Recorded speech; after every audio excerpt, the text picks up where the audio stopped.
কালনা স্টেশনে চলন্ত ট্রেনে উঠতে গিয়ে পড়ে গিয়ে মৃত্যু হলো এক ব্যক্তির। ঘটনাটি মঙ্গলবার সকালে কালনা স্টেশনে ঘটে। জানা গিয়েছে মৃত ওই ব্যক্তির নাম বিপিন বারিক। তার বাড়ি নদিয়ার সিংহপুর এলাকায়। কুন্তিঘাট এলাকায় একটি বেসরকারি সংস্থায় কাজ করেন ওই ব্যক্তি। প্রতিদিনই কালনা স্টেশন থেকে ট্রেন ধরার জন্য কালনা স্টেশনে পৌঁছান।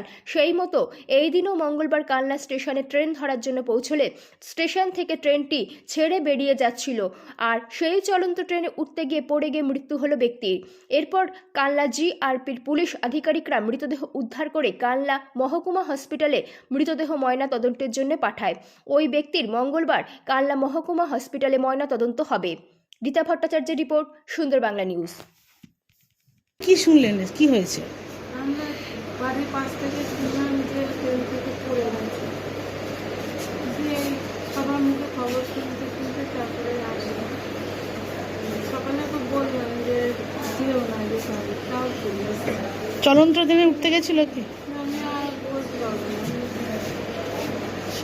চলন্ত ট্রেনে উঠেছি তো বলতে পারবো না, কিন্তু বাড়ি থেকেও 5 মিনিট লেট করেছি। আমার সঙ্গে কথা হয়েছে, ট্রেন টাইমের পরে বেরিয়েছে নাকি?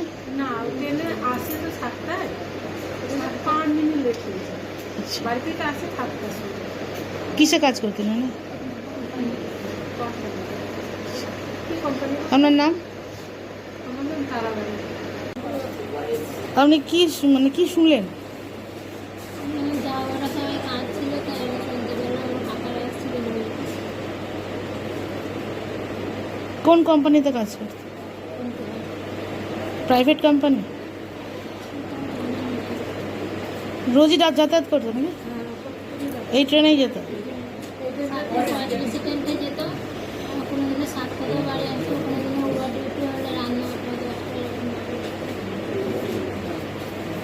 চলন্ত ট্রেনে উঠেছিল এরকম কি মনে হচ্ছে কিছু?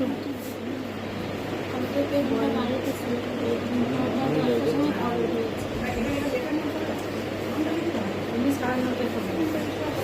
আপনার নাম? সুরভি বাড়ি।